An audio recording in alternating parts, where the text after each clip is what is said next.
अभी हम लोग क्लास 11 का जो ह्यूमन फिजियोलॉजी का एक बेहतरीन चैप्टर हम लोग स्टार्ट कर रहे हैं, जिसका नाम है body fluid and circulation. Body fluid and circulation के वेटेज की बात की जाए तो नीट पॉइंट ऑफ व्यू से यहां पे कभी एक क्वेश्चन, कभी दो क्वेश्चन, कभी 3 क्वेश्चन का वेटेज रहा है। तो इस चैप्टर में कभी आपको 1 क्वेश्चन का वेटेज मिला है, कभी 2, कभी 3 क्वेश्चन का वेटेज मिला है। चैप्टर काफी इजी है, काफी इंटरेस्टिंग है और समझने वाला चैप्टर है, मजेदार चैप्टर है। इसे हम लोग समझना स्टार्ट करते हैं। बेसिकली बॉडी फ्लूइड वाले पोर्शन में इस चैप्टर को, जैसे इस चैप्टर में कहीं ना 2 मैसेज हमारे पास मिल रहा है, एक बॉडी फ्लूइड और दूसरा सर्कुलेशन। इस चैप्टर में अपन 2 तरह के बॉडी फ्लूइड के बारे में जिक्र करेंगे, एक है ब्लड और दूसरा हम लोग यहां पे जिक्र करने वाले हैं लिम्फ। सर्कुलेशन वाले सेगमेंट में हमें कई सारी चीजों का बात करना है, लेकिन इसमें हम लोग डिस्कस करेंगे ब्लड वेसल्स का और यहां पे हम लोग डिस्कस करेंगे हार्ट को। ठीक है, अब इस चैप्टर को थोड़ा और अच्छे से समझने की कोशिश करें तो ये जो टर्म है सर्कुलेशन टर्म को समझा जाए कि भाई सर्कुलेशन का क्या मतलब है। देखिए, हमारे बॉडी में 2 बातें हैं। ये हमारे टिश्यू है, यहां पे हमने अपने टिश्यू को बनाया और इन टिश्यू को न्यूट्रिएंट्स की रिक्वायरमेंट है। इन टिश्यू को किसकी रिक्वायरमेंट है? न्यूट्रिएंट्स की रिक्वायरमेंट है। और ये हमें कहां से मिल रहे हैं? तो हमारी जो डाइजेस्टिव सिस्टम है वहां से हमें न्यूट्रिएंट्स मिलेंगे। अब ये हमारे डाइजेस्टिव सिस्टम में ये हमने विलाई बनाया, तो विलाई से ही तो न्यूट्रिएंट्स यहां तक पहुंचेंगे।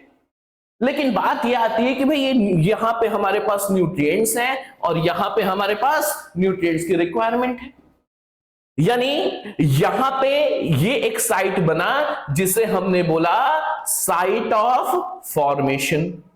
ये हो गया अपने पास साइट ऑफ फॉर्मेशन और ये हो क्या? Site of utilisation. तो 2 बातें हैं यहां पे, एक है साइट ऑफ फॉर्मेशन और दूसरा है साइट ऑफ यूटिलाइजेशन। अब यहां पे इस मटेरियल का ट्रांसफर क्या यहां से यहां हो रहा है? जी हां। तो जब मटेरियल का ट्रांसपोर्ट साइट ऑफ फॉर्मेशन से साइट ऑफ यूटिलाइजेशन तक जा रहा है तो इसी प्रोसेस को हम क्या कहने वाले हैं? इसी प्रोसेस को हम सर्कुलेशन कहते हैं। आइए इसे और बेहतर ढंग से समझते हैं इस चैप्टर को।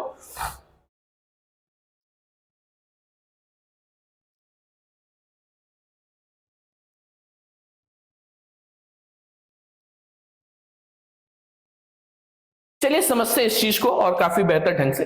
जैसे transportation of material from site of formation, अभी थोड़ी देर पहले मैंने साइट ऑफ फॉर्मेशन का जिक्र किया, to the site of requirement. इसी फंक्शन को फुलफिल करने के लिए हमारी बॉडी में ब्लड होता है, हमारी बॉडी में लिम्फ होता है। क्या मेरी बात आपको अच्छे से समझ में आई?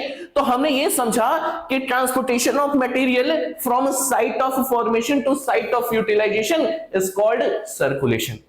तो साइट ऑफ फॉर्मेशन से साइट ऑफ रिक्वायरमेंट तक ले जाने के प्रोसेस को ही क्या कहा गया? सर्कुलेशन कहा गया। अब सवाल यह कि भाई हमारी बॉडी में किन किन चीजों का ट्रांसपोर्टेशन होता है, किन किन चीजों को एक जगह से दूसरी जगह तक ले जाने की रिक्वायरमेंट पड़ेगी। तो यहां पे हमें ध्यान देना है कि भाई हमारा जो डाइजेस्टिव सिस्टम है, डाइजेस्टिव सिस्टम के थ्रू हमें क्या मिलता है? न्यूट्रिएंट्स। और इस न्यूट्रिएंट्स की रिक्वायरमेंट कहां पे है? भाई सेल को न्यूट्रिएंट्स मिलेगा तभी सेल सरवाइव करेगा।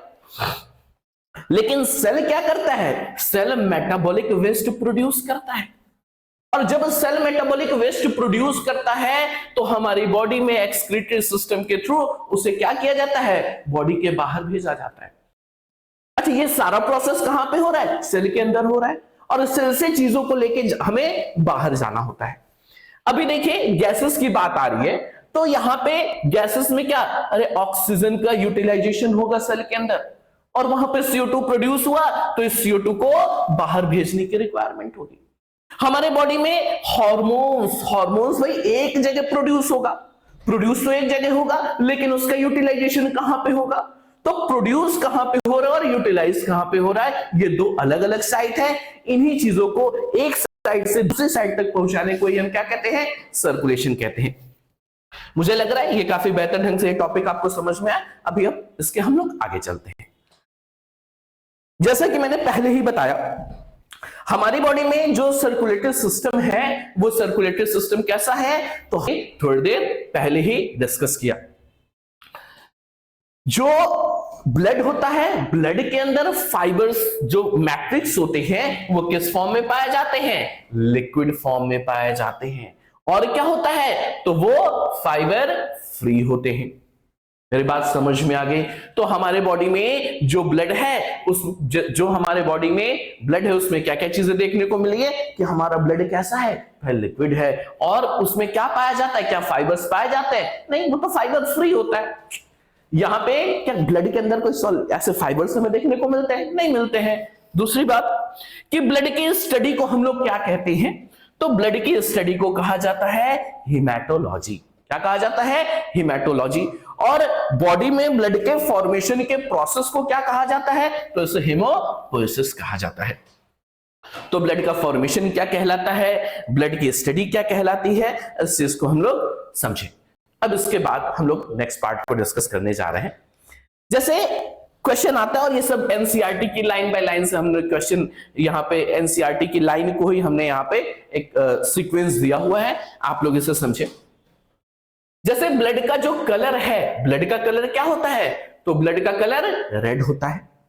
ब्लड का कलर रेड है। ब्लड का पीएच क्या है, तो पीएच पे क्वेश्चन पूछे जाते हैं। बेसिकली इनका पीएच क्या होता है, तो इनका पीएच 7.4 होता है। और 7.4 पीएच बोले तो भाई ये तो एल्केलाइन नेचर का होगा। ठीक है। हमारे बॉडी का बाय वेट ब्लड का क्या कंट्रीब्यूशन होता है, तो बॉडी का 7 to 8% होता है। मैं वॉल्यूम की बात करूं तो भाई 5 to 6 लीटर किसमें देखने को मिलता है, मेल में देखने को मिलता है। और जो ब्लड का वॉल्यूम होता है फीमेल की बॉडी में हमें कितना देखने को मिलता है, तो फीमेल की बॉडी में 4 to 5 लीटर देखने को मिलता है। हम अपने एनसीईआरटी की बात करें तो हमारी एनसीईआरटी ब्लड को लेकर एक बड़ा अच्छा शब्द लिखती है कि blood is specialised connective tissue. क्या लिखती है कि भाई ये एक स्पेशलाइज्ड कनेक्टिव टिश्यू है। स्पेशलाइज्ड कनेक्टिव टिश्यू या कहीं कहीं पे हमें फॉल्स कनेक्टिव टिश्यू भी देखने को मिलता है। अब इस बात को थोड़ा सा हमें बेहतर ढंग से समझना हो कि भाई स्पेशलाइज्ड कनेक्टिव टिश्यू क्या है या फॉल्स कनेक्टिव टिश्यू क्यों कहा जा रहा है। हमारे जो ब्लड है, हमारे जो ब्लड सेल्स हैं, इनमें डिवीजन का पावर नहीं होता है। ब्लड सेल में सेल डिवीजन का प्रोसेस नहीं होता है। तभी तो हम बता पाते हैं कि भाई ब्लड का जो आरबीसी है उसका लाइफ स्पान 120 डेज का है। क्यों? क्योंकि वो सेल तो जनरली डिवाइड करते हैं। मैं ये नहीं कह रहा सारे सेल डिवाइड करते हैं, लेकिन सेल तो जनरली डिवाइड करते हैं। क्या यहां पे सेल डिवीजन देखने को मिल रहा है क्या? नहीं। अच्छा, इसके बारे में एक डिटेल मैंने वीडियो बनाया हुआ है, वो आपको YouTube चैनल पे मिल जाएगा कि कैसे ब्लड सेल्स के फॉर्मेशन होते हैं। वो थोड़ा नीट वाले टॉपिक से हटके है, ठीक है ना। यहां पे जो मैट्रिक्स होते हैं, क्या मैट्रिक्स में फाइबर, अभी मैंने पहले भी बताया, क्या यहां मैट्रिक्स के अंदर फाइबर दिखते हुए क्या हमें? नहीं, यहां पे तो हमें कोई फाइबर नहीं दिख रहा है। तो हम यहां पे क्या लिखते हैं, मैट्रिक्स डिवाइड ऑफ फाइबर। इस लाइन पे क्वेश्चन पूछे जा चुके हैं 2016 में, तो इस पे आप लोग ध्यान दीजिएगा। तीसरी बात, matrix of blood is not secreted by blood cell. जो ब्लड में मैट्रिक्स पाए जा रहे हैं, जो मैट्रिक्स हैं, वो कौन सेक्रेट करता है? जनरली तो सेल सेक्रेट करते थे। यहां पे ब्लड सेल नहीं सेक्रेट करता है, ये मेनली लीवर से सेक्रेट होता है। क्या जो बातें बताई वो बेहतर ढंग से समझ में आए? किसी को कोई कंफ्यूजन है क्या यहां तक? ठीक है, अब इसके आगे हम लोग बात करते हैं। जैसे ब्लड के कंपोनेंट की बात की जाए या ब्लड के अमाउंट की बात की जाए, ब्लड में क्या क्या चीजें पाई जाती हैं इसकी बात की जाए, ये जो डेटा है या जो ये आपके सामने पिक्चर दिख रहा है ये एनसीईआरटी का है, ठीक है ना। जरा एक एक चीजों को हम लोग अच्छे से यहां पे समझने की कोशिश करते हैं। क्या है भाई, अगर ब्लड को देखा जाए, अगर मैं ब्लड को यहां पे ले लिया, मैं बोलूं लो मैंने ब्लड ले लिया भाई, ब्लड ले लिया, तो फिर ब्लड को क्या करोगे, तो ब्लड को हम लोग ब्लड में मैं पूछूं ना कि ब्लड में कौन कौन लोग हैं, तो कौन कौन लोग हैं उन्हें हम समझ रहे हैं। ब्लड के अंदर बेसिकली हम यहां पे ब्लड को दो पार्ट में डिवाइड करेंगे। पहला पार्ट क्या होगा, पहला पार्ट होगा इनमें प्लाज्मा, क्या होगा, प्लाज्मा। और जो दूसरा पार्ट होता है, दूसरे पार्ट को हम क्या कहते हैं, फॉर्म्ड एलिमेंट कहते हैं, ठीक है ना। यानी ब्लड में जो लिक्विड पार्ट यहां पे दिख रहा है, इस लिक्विड पार्ट को क्या बोल दिया, इस लिक्विड पार्ट को हमने प्लाज्मा बोल दिया, और बचे हुए पार्ट को हमने क्या बोल दिया, यहां पे हमने फॉर्म्ड एलिमेंट का नाम। अब प्लाज्मा में क्या क्या है भाई, प्लाज्मा में बेसिकली क्या क्या चीजें देखने को मिलेंगी, तो देखिए प्लाज्मा में यहां पे आप देखेंगे तो 90 से 92%, 90 से 92% हमें क्या देखने को मिलेगा, वाटर देखने को मिलेगा। तो इसमें 90 से 92% क्या हो जाता है, वाटर होता है। उसके बाद क्या होगा, इसके बाद यहां पे प्रोटीन देखने को मिलेगा। प्रोटीन कौन कौन से होंगे, तो आप याद करिए, एल्ब्यूमिन, ग्लोब्यूलिन, फाइब्रिनोजेन, ऐसे यहां पे प्रोटीन्स देखने को मिलेंगे। क्या प्लाज्मा बस इन्हीं चीजों से बना है, अरे नहीं नहीं भाई, अभी थोड़ा टाइम लीजिए और मैं बताता हूं। इसमें इलेक्ट्रोलाइट्स होते हैं। अच्छा ये बताइए, जो न्यूट्रिएंट्स हैं, न्यूट्रिएंट्स हमने बताया ट्रांसपोर्टेशन वाले टॉपिक में कि एक जगह से दूसरी जगह तक लेके जाना है, लेके जा रहा है तो क्या आरबीसी अपने साथ बाइंड करके ले जा रहा है, डब्ल्यूबीसी लेके जा रहा है, प्रोटीन ले कौन जा रहा है, तो बेटा वहां पे जा जो प्लाज्मा है, प्लाज्मा ही अपने साथ उसे लेके जाता है। तो जब प्लाज्मा लेके जा रहा है तो क्या हम बोलेंगे क्या कि यहां पे मेटाबॉलिक न्यूट्रिएंट्स भी इन्हीं के साथ मिले होंगे, बिल्कुल। और वेस्ट प्रोडक्ट, अरे वेस्ट प्रोडक्ट कौन लेके जाएगा भाई, सब तो यही लेके जा रहे हैं। हार्मोन्स की बात कर लो, वो भी प्लाज्मा ही लेके जाता है। जो बातें बताई वो अच्छे से समझ में आया। चलिए अब हम लोग यहां तो हमने बात किया कि प्लाज्मा 55% है, बचा कितना, तो भैया 45% बच गया। इस 45% को देखा जाए तो इस 45% में क्या क्या चीजें होती हैं, तो इस 45% में हमारे पास 3 स्ट्रक्चर होते हैं। क्या बोलोगे, आरबीसी, फिर क्या बोलना है भाई, डब्ल्यूबीसी, और क्या होता है, तो यहां पे प्लेटलेट्स होते हैं। जो बातें बताई वो सबको समझ में आया। तो यहां पे क्या है, आरबीसी, आरबीसी को क्या कहते हैं, इरिथ्रोसाइट कहते हैं। डब्ल्यूबीसी को क्या कहते हैं, ल्यूकोसाइट कहते हैं। और प्लेटलेट्स को क्या कहते हैं, थ्रोम्बोसाइट कहते हैं। अच्छा यहां पे ग्रैन्युलो है, ग्रैन्युलो अभी हम लोग डब्ल्यूबीसी जिक्र करेंगे तो बताएंगे। ये इनके पार्ट होते हैं ग्रैन्युलोसाइट और एक ग्रैन्युलोसाइट, ठीक है। यहां तक मुझे नहीं लगता किसी को कोई कंफ्यूजन है क्या, किसी को कोई कंफ्यूजन, ठीक है। तो इसके आगे फिर हम लोग बढ़ते हैं।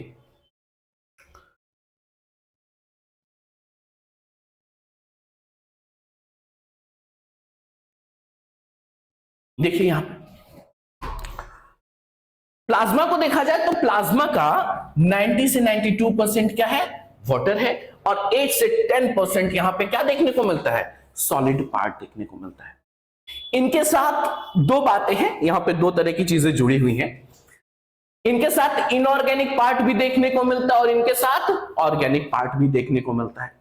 इनऑर्गेनिक पार्ट में क्या क्या आ जाता है, तो भाई यहां पे हम आयंस लिखेंगे। एनसीईआरटी ने इस वर्ड को काफी अच्छे से मेंशन किया हुआ है। क्या क्या, sodium, potassium, magnesium, chloride, calcium और आयंस यहां पे पाए जाते हैं। सॉल्ट क्या होगा, तो भाई NaCl है, KCl है, MgCl2, NHCO3 है, ये इन तरह के सॉल्ट पाए जाएंगे। गैसेस, गैसेस में क्या होता है, ऑक्सीजन होता है, कार्बन डाइऑक्साइड होता है और नाइट्रोजन होता है। अब ऑर्गेनिक पार्ट पे अगर आए तो यहां पे क्या देखने को मिलेगा, यहां पे विटामिन्स देखने को मिलेंगे, यहां पे न्यूट्रिएंट्स देखने को मिलेंगे, यहां पे एक्सक्रीटरी मैटर देखने को मिलेंगे, अमोनिया, यूरिया, है ना। तो यहां पे यूरिया, यूरिक एसिड, ऐसी चीजें यहां पे देखने को मिलेंगी। यहां पे हार्मोन्स देखने को मिलेगा और प्लाज्मा प्रोटीन। प्लाज्मा प्रोटीन अभी पहले ही तो मैंने बात किया, एल्ब्यूमिन, ग्लोब्यूलिन, ये सब क्या है, ये सब प्लाज्मा प्रोटीन है, ठीक है ना। जरा इस पार्ट पे हम लोग जिक्र करें, इस पार्ट पे थोड़ा सा जिक्र करें, और इसमें मैंने कुछ पॉइंट थोड़ा सा एक्स्ट्रा मैंने यहां पे रखा हुआ है। और ऐसा नहीं है कि आपसे रिलेवेंट नहीं है, तो इसे आप लोग समझिए। और एक इंपॉर्टेंट यहाँ पे डेटा भी आता है, इस पे कई तरह से क्वेश्चन बनते हैं, तो उसको अच्छे से आप लोग समझने की कोशिश करिए। यहां पे हमारे पास कितने तरह के प्लाज्मा प्रोटीन का मैंने बात किया, तो देखिए हमारे पास एल्ब्यूमिन है, हमारे पास ग्लोब्यूलिन है, हमारे पास प्रोथ्रोम्बिन है, और हमारे पास फिब्रिनोजेन है। तो हमारे पास यहां पे कितने तरह के प्लाज्मा प्रोटीन देखने को मिल रहे हैं, तो बोलोगे एल्ब्यूमिन है, ग्लोब्यूलिन है, और वहां पे एनसीईआरटी ने क्लॉटिंग फैक्टर लिखा। तो ठीक है, यहां पे क्या क्या है, इनएक्टिव क्लॉटिंग फैक्टर में क्या क्या आ जाता है भाई, यहां पे आ जाता है प्रोथ्रोम्बिन और फाइब्रिनोजेन। किसी को कोई डाउट? अब यहां पे एक एक को अच्छे से समझ लीजिए। जो एल्ब्यूमिन होता है, एल्ब्यूमिन कितना होता है, तो सबसे ज्यादा, जैसे अगर आपको सीक्वेंस करने में यहां पे क्वेश्चन आ जाए कि एल्ब्यूमिन, ग्लोब्यूलिन, प्रोथ्रोम्बिन, इन तीनों को आप सीक्वेंस करिए, तो कैसे करेंगे भाई? अमाउंट की बिहाफ पे अगर इनको सीक्वेंस करने की बात आ जाए तो कैसे करेंगे? तो यहां पे देखिए सबसे ज्यादा अमाउंट में क्या मिलता है, एल्ब्यूमिन मिलता है, उसके बाद ग्लोब्यूलिन होता है, और प्रोथ्रोम्बिन और फिब्रिनोजेन का अमाउंट क्या होता है, इक्वल होता है। एक बार डेटा भी याद करते चलते हैं। एल्ब्यूमिन कितना होता है, 4%, ये मैक्सिमम होता है। ग्लोब्यूलिन कितना होता है, 2% से 2.5%। अच्छा, प्रोथ्रोम्बिन 0.3%, और फाइब्रिनोजेन क्या है, 0.3%। तो ये क्या काम करते हैं, ये ब्लड क्लॉटिंग में हेल्प करते हैं। एनसीईआरटी लिखती है कि ऑस्मोटिक प्रेशर मेंटेन करने में हेल्प करता है। किसकी बात आ रही है भाई, एल्ब्यूमिन, ठीक है ना। तो ये कैसा ऑस्मोटिक प्रेशर मेंटेन करेगा, ये भी थोड़ा सा अच्छे से जान लेते हैं। बेटा आप जब एक्सक्रीटरी सिस्टम पढ़ेंगे तो ये टर्म सुनने को मिलेगा, ब्लड कोलाइडल ऑस्मोटिक प्रेशर, और वहां पे इसको काफी डिटेल में हम लोग बात भी करेंगे। तो यहां पे ध्यान दीजिए, ये स्मॉलेस्ट प्लाज्मा प्रोटीन होता है, ठीक है, छोटू सा है, और इसका फंक्शन क्या है, तो ये ब्लड कोलाइडल ऑस्मोटिक प्रेशर को मेंटेन करने में मदद करता है, ठीक है ना। अब ग्लोब्यूलिन की बात की जाए, थोड़ा सा यहां पे मैं डिटेल में ले जा रहा हूं, तो आप वरीड बिल्कुल मत होइए, ध्यान से सुनिएगा बेटा। जो ग्लोब्यूलिन होता है वो 3 तरह का, अल्फा, बीटा और गामा। जो अल्फा है ये कॉपर का ट्रांसपोर्ट करता है, जो बीटा है वो आयरन का ट्रांसपोर्ट करता है, और जो गामा होता है इसी को तो हम लोग इम्यूनोग्लोब्यूलिन बोलते हैं ह्यूमन हेल्थ एंड डिजीज में। तो इम्यूनोग्लोब्यूलिन में कितने तरह के होते हैं, तो ये यहां पे बस आप लोग को समझना है। यहां पे इम्यूनोग्लोब्यूलिन जो होता है वो क्या होता है, तो बोलोगे आईजीजी, क्या बोलोगे, आईजीजी, आईजीए, आईजीएम, आईजीडी और आईजीई। तो इतने तरह के यहां पे इम्यूनोग्लोब्यूलिन देखने को मिलते हैं, और मैंने पहले ही प्रोथ्रोम्बिन और फाइब्रिनोजेन को खत्म कर दिया। तो ये प्लाज्मा प्रोटीन आप सबको क्लियर हुआ कि नहीं? अगर आपको किसी भी तरह का कोई डाउट है तो आप लोग कमेंट बॉक्स में क्वेश्चन करिए, मैं इसका आंसर करूंगा ना।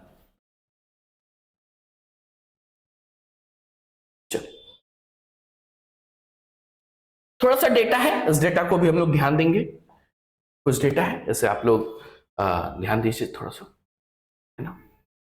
और ये जनरल क्वेश्चन है, यहाँ पे जनरल क्वेश्चंस ही मैंने यहाँ पे जनरलाइज किया हुआ है कि आपको अगर जनरल ऐसे कोई क्वेश्चन आ जाते हैं तो इनको आपको कैसे आंसर करना है। देखिए प्लाज्मा में और क्या क्या चीजें देखने को मिलेंगी, तो भाई यहाँ पे डाइजेस्टेड न्यूट्रिएंट्स देखने को मिलेंगे।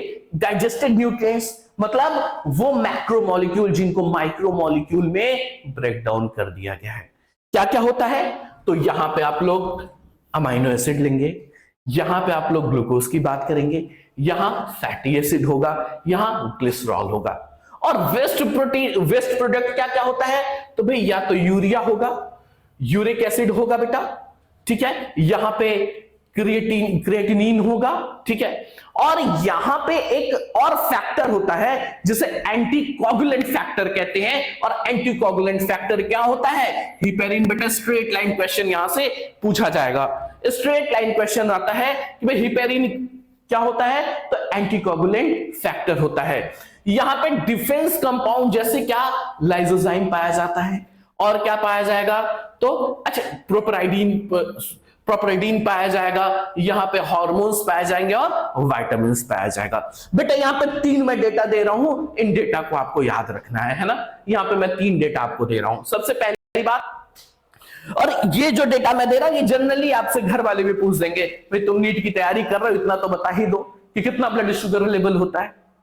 भाई किसी का ब्लड शुगर चेक हुआ कि इतना है रिपोर्ट, अब आप इसके लिए आंसरेबल है तो ठीक है। इसको देखिए, जैसे ब्लड का जो ग्लूकोज लेवल है इसे हम लोग चेक करते हैं तो 2 तरीके से चेक करते हैं, खाना खा के, खाना खाने के बाद, है ना बेटा। तो यहां पे जो मैं डेटा दे रखा हूं ये फास्टिंग क्या है, फास्टिंग का कितना होता है 80 to 100 मिलीग्राम पर 100 ml ऑफ ब्लड। कितने ml की बात हो रही है, पर 100 ml ऑफ ब्लड में ही इसका हम रेशियो बताते हैं। ब्लड कोलेस्ट्रॉल लेवल की बात की जाए 150 से 260 मिलीग्राम पर 100 ml of blood. Normal blood urea level, जैसे ब्लड में यूरिया का लेवल होता है तो ब्लड में यूरिया का लेवल कितना होता है, तो 17 to 30 मिलीग्राम पर 100 ml ऑफ ब्लड। जो बातें बताई वो समझ में आया।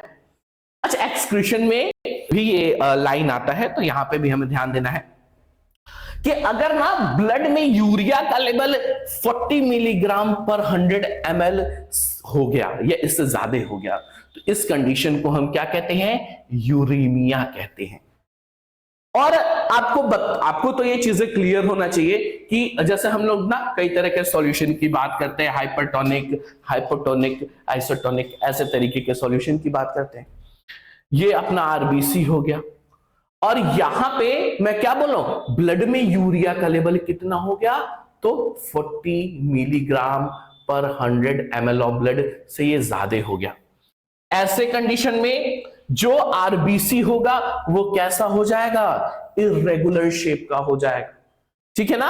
और इसे हम क्या कहते हैं, इसे हम बल्क सेल कहते हैं। और ये कहां पे खत्म हो जाता है बेटा, स्प्लीन में खत्म हो जाता है बिकॉज ऑफ इर्रेगुलर शेप।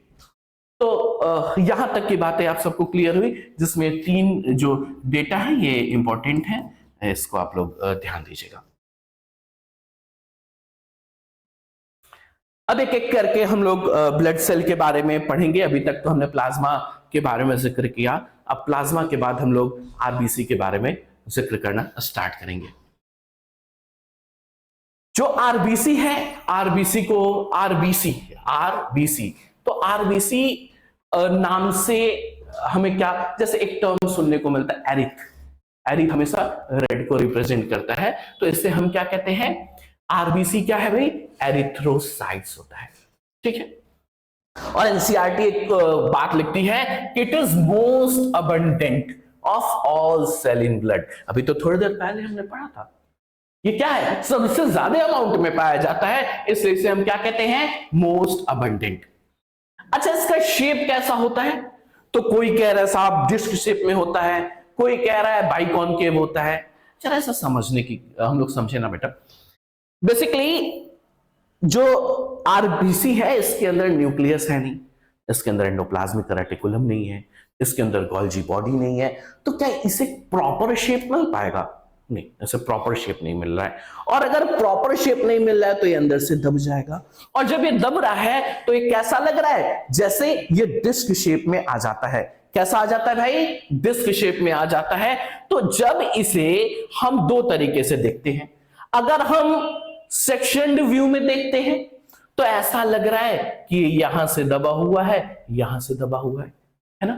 तो इस स्ट्रक्चर को जो सेक्शनड व्यू में हम देख रहे हैं, इस स्ट्रक्चर को हम क्या नाम देने वाले हैं, ये है बाइकॉनकेव।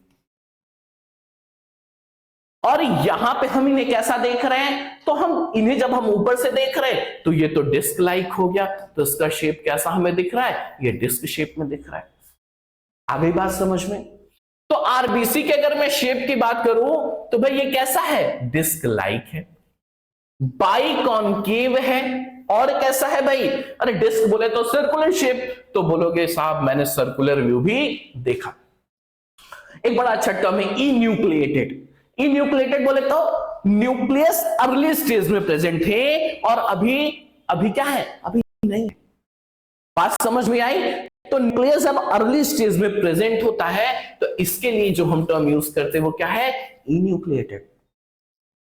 बाइकॉन्केव शेप ऑफ आरबीसी होने से क्या होता है? तो भाई एक इसका बेनिफिट भी देखने को मिलेगा कि सरफेस एरिया बढ़ जाता है। चलो कुछ और भी बातें हम करते हैं।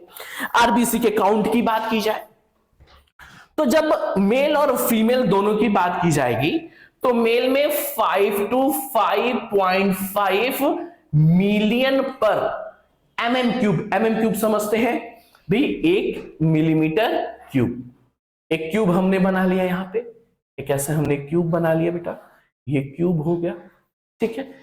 ये 1 मिलीमीटर हो गया, ये 1 मिलीमीटर हो गया और ये भी 1 मिलीमीटर हो गया। तो इसमें कितना ब्लड आ रहा है, इसे ही हम क्या कहते हैं? 1 mm क्यूब कहते हैं। तो 1 mm क्यूब में कितना देखने को मिलेगा? तो 5 to 5.5 मिलियन देखने को मिलेगा।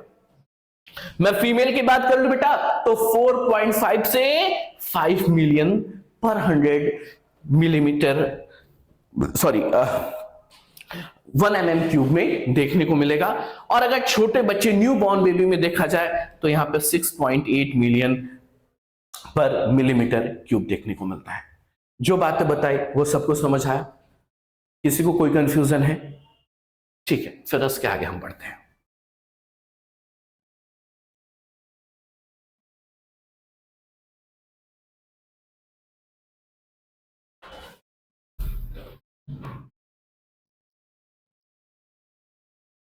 ठीक है, यहां पे क्या देखने को मिल रहा है? न्यूक्लियस एब्सेंट है। तो due to absence of nucleus and presence of biconcave shape, more hemoglobin can be filled in mature RBC। ठीक है, इसीलिए मैंने बोला सरफेस एरिया को बढ़ाता है। आगे बात समझ में? अच्छा, इसके एक्सेप्शंस भी हैं। Camel and llama are mammal with biconvex and oval shaped RBC. तो इसके एक्सेप्शन होते हैं, ये एक्सेप्शन आपको ध्यान देने। मैच्योर आरबीसी के अंदर और क्या क्या चीजें नहीं पाई जाएंगी? तो भैया यहां पे एंडोप्लाज्मिक रेटिकुलम क्या है? एब्सेंट है। Endoskeleton is composed of a structural protein network called stromatin which is a spongy cytoskeleton. और इसके जो स्पॉन्जी स्ट्रक्चर है ना, इसके स्पॉन्जी स्ट्रक्चर है, स्पॉन्जी साइटोस्केलेटन है, इसका एक बेनिफिट भी है और एक लॉस भी है। मैं आगे चल के अभी इस पे मैं बात करने वाला हूं। इसके मेम्ब्रेन को एक्चुअली जब ना हम लोगों को प्लाज्मा मेम्ब्रेन पढ़ने की बात आई, तो जब प्लाज्मा मेम्ब्रेन पढ़ने के लिए साइंटिस्ट ने क्या किया कि लोगों ने कुछ मेम्ब्रेन को रिमूव करने के लिए लिक्विड डाले। अब वहां पे कहता था एंडोप्लाज्मिक रेटिकुलम, हम भी चलेंगे हम भी चलेंगे। अरे वो भी तो मेम्ब्रेनस स्ट्रक्चर है। तब तक उधर डबल मेम्ब्रेनस बैठा हुआ था माइटोकॉन्ड्रिया, कह रहा हम भी चलेंगे। तो बड़ा टफ था प्लाज्मा मेम्ब्रेन के स्ट्रक्चर को पढ़ना। तो फिर उन लोगों ने डिसाइड किया कि यार आरबीसी जो है इसके अंदर तो ये सारे स्ट्रक्चर है नहीं, तो आरबीसी उठा के पढ़ते हैं। आगे बात समझ में? तो ये सारे स्ट्रक्चर एब्सेंस होने की वजह से, अच्छा, इसके स्पॉन्जिस साइटोस्केलेटन और फ्लेक्सिबल प्लाज्मा मेम्ब्रेन होने की वजह से यहां पे क्या होता है, छोटे से पतले से भी अगर ल्यूमेन से इसको गुजारा जाए, जैसे इसका तो अपना कितना होता है भाई, तो यहां पे 7.5 इसका जो शेप है, और इसको अगर हम मूव, इसको ना हम इसे एक ट्यूब है जिसका जो डायमीटर है वो 5 है, तो इस रास्ते भी आरबीसी निकल सकता है। ऐसा क्यों हो पाता है? क्योंकि इसके जो मेम्ब्रेन है, जो उसके प्लाज्मा मेम्ब्रेन है, उसके अंदर जो साइटोस्केलेटन यहां पे पाया जा रहा है, वो साइटोस्केलेटन कैसा है? स्पॉन्जी है। कैसा है? फ्लेक्सिबल प्लाज्मा मेम्ब्रेन वो बनाता है। जो बातें बताई वो समझ में आया? ठीक है, अब इसके आगे अपन बढ़ते हैं। जैसे जो प्लाज्मा मेम्ब्रेन होता है आरबीसी का ना, वो एक स्पेशल नेचर शो करता है। अच्छा, स्पेशल नेचर कैसा? ये इनका नेचर थोड़ा सा अतरंगी सा है। कैसा अतरंगी सा भाई? ये बोलते हैं देखो मेरे घर में कुछ लोगों को मैं आने की एंट्री दे दूंगा, कोई दिक्कत नहीं है, मेरे को आते रहो। भाई गांव पे या घर पे ना हम लोगों का किसी से जब झगड़ा हो जाता है तो हमारे घर में उनकी एंट्री को रोक दी जाती है। भाई तुम अंदर नहीं आ सकते और जो अपने फ्रेंड है वो आ जाओ अंदर। ऐसा ही नेचर ये भी शो करेगा और इससे हम लोग कहते हैं डोनेंस मेम्ब्रेन कहते हैं। ये जो नेचर है डोनेंस नेचर कहलाता है और ये जो मेम्ब्रेन है इसे डोनेंस मेम्ब्रेन कही जाती है। ये कुछ लोगों के लिए परमेबिलिटी शो करेंगे, परफेक्ट परमेबिलिटी शो करेंगे, लेकिन कुछ लोग के लिए परमेबिलिटी नहीं शो करेंगे। ऐसे कौन कौन से लोग हैं जिनके लिए परमेबिलिटी शो कर रहे हैं? तो भाई आपको याद रखना है क्लोराइड और बाइकार्बोनेट, इनको क्या कहेंगे? आ जाओ भाई आ जाओ, तुम्हारे लिए क्या हूं? परमेबल हूं। लेकिन ये परमेबिलिटी किसके लिए शो नहीं करेंगे? तो ये सोडियम के लिए, पोटेशियम के लिए किसी भी तरह की परमेबिलिटी शो नहीं करेंगे। और अगर सोडियम पोटेशियम के लिए परमेबिलिटी नहीं शो कर रहे तो यानी ये दो नेचर शो कर रहे हैं, किसी को आने दे रहे हैं, किसी को नहीं आने दे रहे हैं। और इसी नेचर को हम लोग क्या कहते हैं? डोनेंस फिनोमिना कहते हैं। ठीक है, और आपको मैं पहले भी बोला, अभी फिर से मैं बोलता हूं, भाई ये ऐसा स्ट्रक्चर है जिसमें न्यूक्लियस नहीं है, एंडोप्लाज्मिक रेटिकुलम नहीं है, गोल्जी बॉडी नहीं है, माइटोकॉन्ड्रिया नहीं, कोई नहीं है। ये अतरंगी है, अपने जीवन में मस्त रहने वाला स्ट्रक्चर है भाई। तो इससे हम क्या कह रहे हैं कि यहां पे mitochondria, endoplasmic reticulum, Golgi body ये सब एब्सेंट है। बोलो यहां तक सबको क्लियर है? भाई यहां तक सबको क्लियर है? लेकिन इसका प्लस माइनस भी हमें थोड़ा सा सोचना होगा कि भाई माइटोकॉन्ड्रिया अगर नहीं है तो रेस्पिरेशन कौन कर रहा है? माइटोकॉन्ड्रिया नहीं है तो यहां पर रेस्पिरेशन कैसे हो रहा है? तो ये बात बहुत अच्छे से, और एक मस्त बात और देखो, पेट्रोल जो गाड़ी बड़ी वाली टैंकर पेट्रोल लेके जा रही है उसको अथॉरिटी नहीं है कि अपने ही टैंक से उठा के और अपने गाड़ी में फ्यूल फुल कर ले, नहीं तो सारे बैंक में काम करने वाले पैसे में माला माल होते। ऐसा ही यहां पे है, एब्सेंस ऑफ माइटोकॉन्ड्रिया, यहां पे माइटोकॉन्ड्रिया एब्सेंस है, इसलिए एनारोबिक रेस्पिरेशन ये परफॉर्म करता है। ये आरबीसी ऑक्सीजन का ट्रांसपोर्टेशन करा रहा है लेकिन खुद उस ऑक्सीजन का यूटिलाइजेशन नहीं करेगा, क्योंकि यहां पे रेस्पिरेशन कैसा होता है? एनारोबिक रेस्पिरेशन देखने को मिलता है। ठीक है ना? जो बातें बताई वो समझ में आया सबको? ठीक है। जैसे कुछ और भी बातें हम लोग करें। अच्छा, बचपन से हम लोग एक ही बात पढ़ते आए, हमें एक दो क्वेश्चन ऐसे थे जो हमें बड़ा अच्छे से याद रहते थे। जैसे पत्तियों का रंग हरा क्यों होता है? कोई बोले ना बोले पूरी क्लास एक साथ, और क्वेश्चन पे नहीं बोलना था लेकिन क्लोरोफिल चिल्लाने में एकदम तैयार रहते थे। ब्लड का कलर रेड क्यों होता है? तो तुरंत मुंह से एक ही नाम निकलता था, भैया वहां पे हीमोग्लोबिन है ना? तो चलिए हीमोग्लोबिन के बारे में भी थोड़ा सा हम लोग समझते हैं, है ना? देखिए, आरबीसी में 26.5 करोड़ मॉलिक्यूल ऑफ हीमोग्लोबिन होते हैं। यानी एक आरबीसी को अगर देखा जाए तो एक आरबीसी में कितने 26.5 करोड़ क्या हीमोग्लोबिन के मॉलिक्यूल है भैया। और नॉर्मल हीमोग्लोबिन लेवल क्या होता है? डॉक्टर तुम्हारा ब्लड चेक कराता है, तो जब ब्लड चेक कराया जाता है तो हीमोग्लोबिन का लेवल पता चलता है, और हीमोग्लोबिन का लेवल कितना होता है? तो 12 से 16 ग्राम। कितना? 12 से 16 ग्राम। कितना? 100 ml ऑफ ब्लड में। अच्छा, हीमोग्लोबिन यानी कहीं ना कहीं दो नाम यहां पे ऐड हो रहे हैं, एक नाम हीम और दूसरा नाम ग्लोबिन। तो हीम का इसमें कंट्रीब्यूशन कितना है? अरे भैया हीम तो 5% कंट्रीब्यूट कर रहा है, और ग्लोबिन कितना? तो ग्लोबिन 95% कंट्रीब्यूट कर रहा है। बात समझ में आ गई? तो ब्लड में हीम और ग्लोबिन, यहां पे हीमोग्लोबिन में दो पार्ट, हीम और ग्लोबिन, हीम 5% और 95% कंट्रीब्यूशन किसका है? ग्लोबिन का है। ठीक है, एक क्वेश्चन बड़ा स्ट्रेट पूछा गया और यहां पे ये लाइन इंपॉर्टेंट आपके लिए होगी, क्यों समझाता हूं। Haem in haemoglobin iron present in the form of ferrous. तो पूछा जाता है, इन जनरल क्वेश्चन में भी आ जाता है कि भैया जो हीमोग्लोबिन में हीम पाया जा रहा है वो किस फॉर्म में होता है? तो क्या बताएंगे आप? फेरस के फॉर्म में। फेरस बोले तो Fe+2।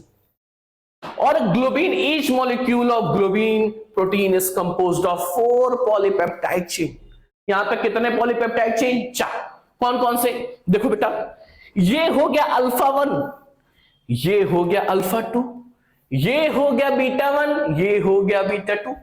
तो बोलोगे साहब यहां पे 2 अल्फा और 2 बीटा चेन पाए जाते हैं। कितने चेन पाए जाएंगे ग्लोबुलिन के? 4। कौन कौन से? Alpha 1, alpha 2, beta 1, beta 2। तो अल्फा और बीटा यहां पे 2 ग्लोबुलिन चेन पाए जाएंगे। ठीक है, और समझिए polypeptide chain are of 4 type. ये 4 तरह के पॉलीपेप्टाइड चेन होते हैं, अल्फा, बीटा, गामा। इतना ही हमें जानना है, इसके आगे हम लोग बढ़ते हैं, है ना। क्योंकि आप बोलोगे सर एनसीईआरटी कर्टाइल करती जा रही है और आप ज्यादा जा रहे हो। नहीं, ठीक है, उतना है जितना अपना एनसीईआरटी बोलता है ना। तो ठीक है, आगे समझते हैं। Size of RBC in human कितना होता है? 7.5 माइक्रोन। ठीक है, और आपको एक और बात बड़ा अच्छे से पता भी होगा कि भाई आरबीसी का लाइफ स्पान कितने दिन का होता है। तो लाइफ स्पान की अगर मैं बात करूं, यहां पे मैं लाइफ स्पान की बात करूं, तो आरबीसी का लाइफ स्पान होता है 120 डेज, 120 दिन। ठीक है, 1% RBCs are destroyed daily, but in same number new RBC are entered into the blood. 1% खत्म होगा तो भैया 1% आएगा, तभी तो मेंटेन है।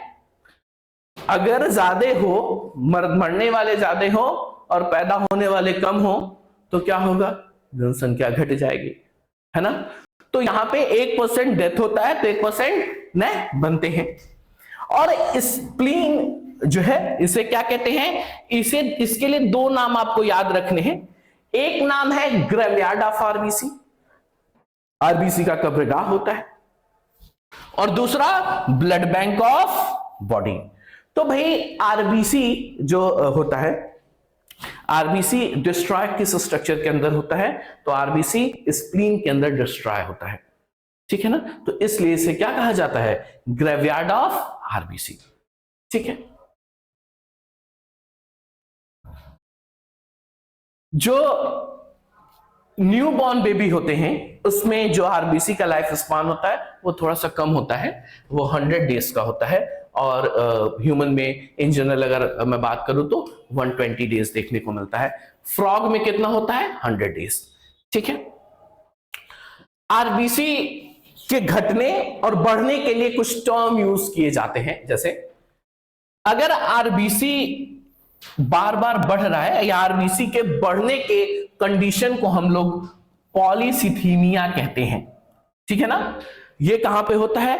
तो जनरली हिल स्टेशन पे तो वहां पे ये कंडीशन होता है। ठीक है ना, तो जो आरबीसी के बढ़ने को हम क्या कहते हैं?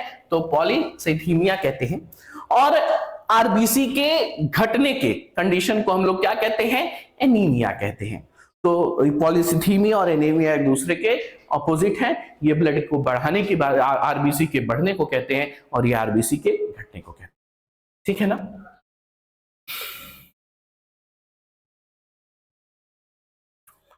अब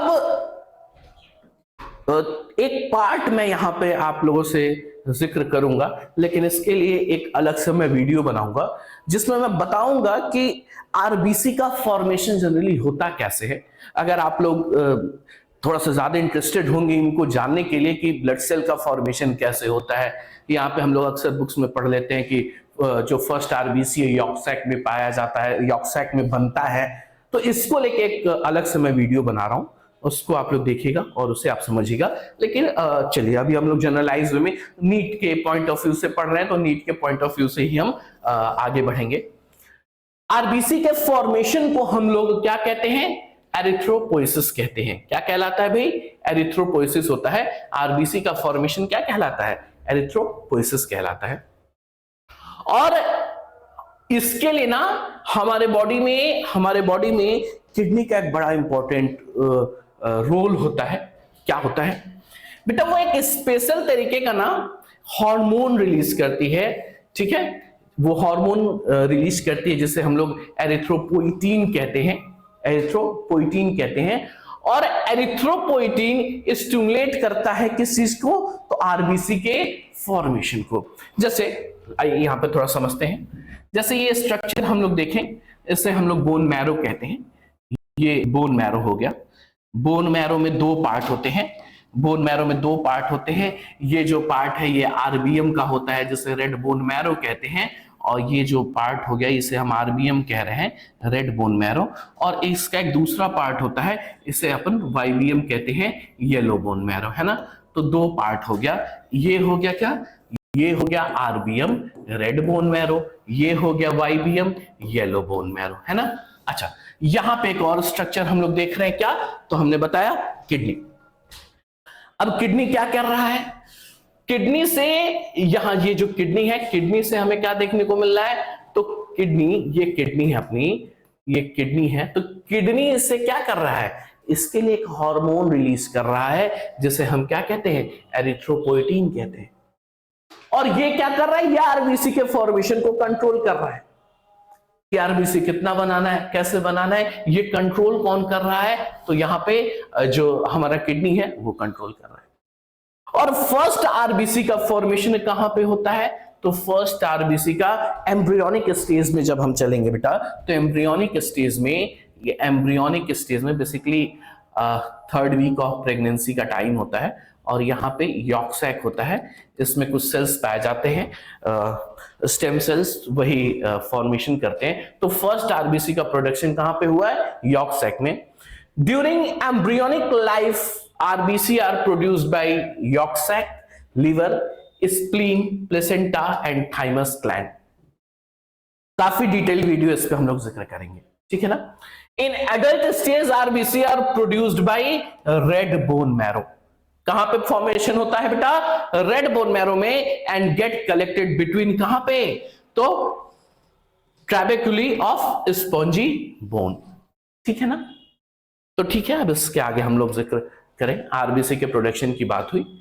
अब इसके बाद हम लोग आरबीसी के बाद फिर हम लोग एक पार्ट डिस्कस करने जा रहे हैं, वो क्या है, डब्ल्यूबीसी। तो अभी आरबीसी हम लोगों ने खत्म किया, आरबीसी की सारी बातों को समझा।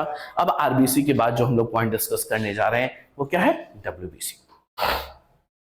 जैसे यहां पे हम लोग डब्ल्यूबीसी पहले समझे, और यहां पे कुछ चीजों को काफी बेहतर ढंग से मैं समझाने की कोशिश कर रहा हूं, और इस पे थोड़ा सा आप लोगों का मैं अटेंशन चाहूंगा, तभी ये टॉपिक को और अच्छे से मैं समझा पाऊंगा। बेसिकली ये just wait a while,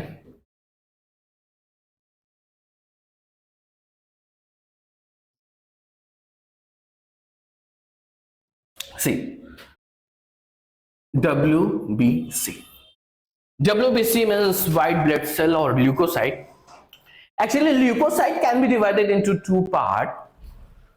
First is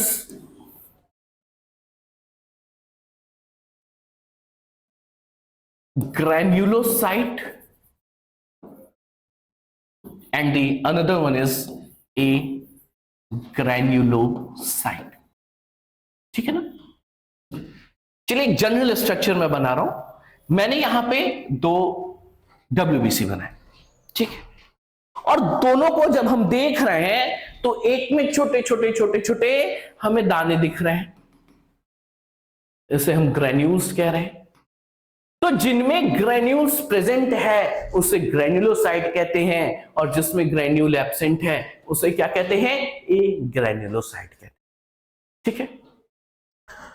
अब ग्रेन्यूल की एक फितरत है, ग्रेन्यूल की एक फितरत है, वो फितरत क्या है कि उनके ऊपर जब हम कलर डालते हैं, या जिसे हम डाई कहते हैं, तो जैसा हम डाई डालते हैं ना, तो उनका अपना नेचर वहां पे शो होता है कि वो एसिडिक डाई स्टेन कर रहे हैं या बेसिक डाई स्टेन कर रहे हैं, या एसिड बेसिक दोनों डाई स्टेन कर रहे हैं। आई बात समझ में। तो अभी एक एक करके हम लोग इसके बारे में जिक्र करेंगे। White blood corpuscles are also called leukocyte, but they are colorless. भैया व्हाइट नहीं होते, ये आपके जहन में है कि भाई उनका अगर क्वेश्चन आ गया कि white blood cells are option white in colour, red in colour और कलरलेस, तो क्या आपको आंसर करना है, वो कलरलेस स्ट्रक्चर है। लेकिन दिमाग में क्या, अरे व्हाइट कलर का इसलिए व्हाइट ब्लड सेल नहीं, इसे ध्यान रखेंगे। एक हेल्दी पर्सन के अंदर मैं टोटल ल्यूकोसाइट काउंट की मैं बात अगर करूं तो कितना होता है भाई, 6000 से 8000। और इसमें हम क्या लिखते हैं, तो प्लस माइनस 2000 से 3000। यानी अगर मैं एक जनरलाइज आंसर में देना चाहूं, आपके पास ऑप्शन में आ गया कि 4000 से लेके 11000। कैसे ये 4000 से 11000 में बात कर रहा हूं, मैंने एक वैल्यू रखा 6000, दूसरा क्या रखा 8, और इसमें 2000 3000 प्लस माइनस होते हैं। जो बातें बताई वो समझ में है। चलिए आगे बढ़ते हैं। जैसे इन दोनों को जरा समझने की कोशिश की जाए, क्या डिफरेंस है। मैंने अभी थोड़ी देर पहले ग्रैन्युलोसाइट और एग्रैन्युलोसाइट का बात किया। ग्रैन्युलोसाइट का मतलब ये क्या है कि यहां पे इनके जो साइटोप्लाज्म है ना, उसमें क्या देखने को मिल रहा है, तो साइटोप्लाज्म के अंदर ग्रेन्यूल्स देखने को मिल रहे हैं। और यहां पे साइटोप्लाज्म के अंदर कोई ग्रेन्यूल नहीं है, इसलिए ये ग्रैन्युलर होता है। इनके न्यूक्लियस की बात की जाए तो यहां पे मल्टी लोब्ड न्यूक्लियस पाया जाता है। और ना बार बार जैसे मल्टी लोब, अभी कहीं 2 लोब देखने को मिलेगा, कहीं 3 लोब देखने को मिलेगा, कहीं 5 लोब देखने को मिलेगा। तो इससे हम क्या कहते हैं कि भैया इसकी न्यूक्लियस में ना बड़ा फेर बदल है, काफी रूप इसके देखने को मिल रहे हैं। तो इससे इसके वजह से इससे हम क्या कहते हैं, पॉलीमॉर्फोन्यूक्लियर WBC। बात समझ में आ गई। इसमें क्या है, कई सारी मतलब लोब्स देखने को मिलते हैं। और इनका प्रोडक्शन कहां पे होता है, तो भैया इनका प्रोडक्शन होता है बोन मैरो में। चलिए यहां पे बात करें, इसमें न्यूक्लियस में लोब्स नहीं देखने को मिलता है, इसलिए इसे क्या कहते हैं, मोनोन्यूक्लियर WBC कहते हैं। यानी यहां पे कितने हैं, तो भैया यहां पे पॉलीमॉर्फोन्यूक्लियर मतलब कई तरह के न्यूक्लियस देखने को मिल रहे हैं। और यहां पे कैसे न्यूक्लियस देखने को मिल रहे हैं, एक ही तरह के न्यूक्लियस देखने को मिल रहा है।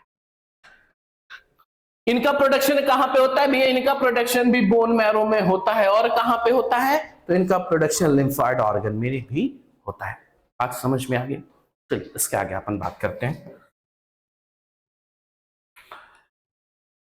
एक यहां पे मैं एक बात आपसे मैं जिक्र करूं और थोड़ा सा उस पर ध्यान दीजिएगा।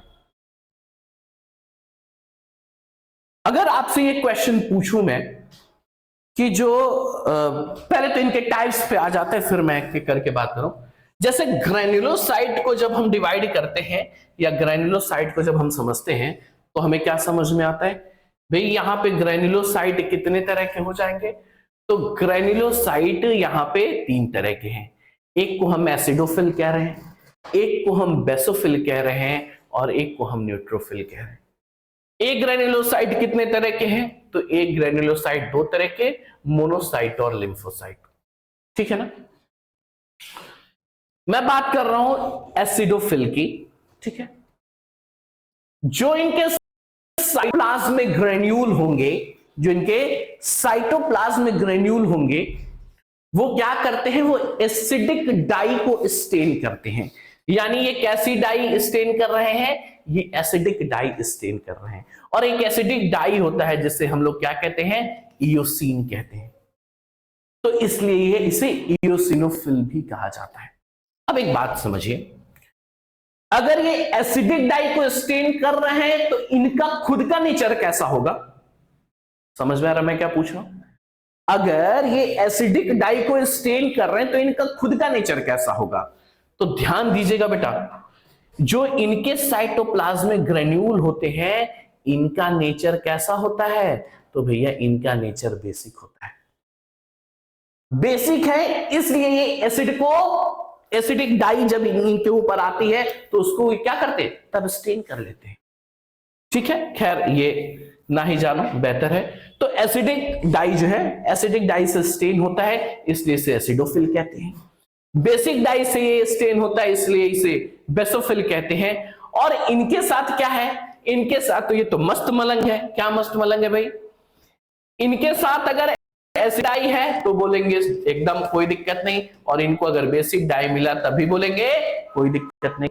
यानी अगर एसिडिक और बेसिक दोनों डाई इनसे स्टेन हो जाए, ऐसे को हम क्या कहते हैं, ऐसे को अपन न्यूट्रोफिल्स कहते हैं। ठीक है। वहीं हम लोग ए ग्रेन्युलोसाइट की बात करें तो ए ग्रेन्युलोसाइट दो तरीके के, मोनोसाइट और लिम्फोसाइट। तो ये कितने तरह के होते हैं? ये दो तरीके के होते हैं, एक होता है मोनोसाइट और दूसरा होता है लिम्फोसाइट। ठीक है ना बेटा? चलिए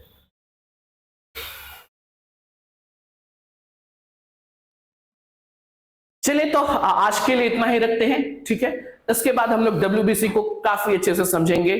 ठीक है, तो थैंक्स फॉर टुडे।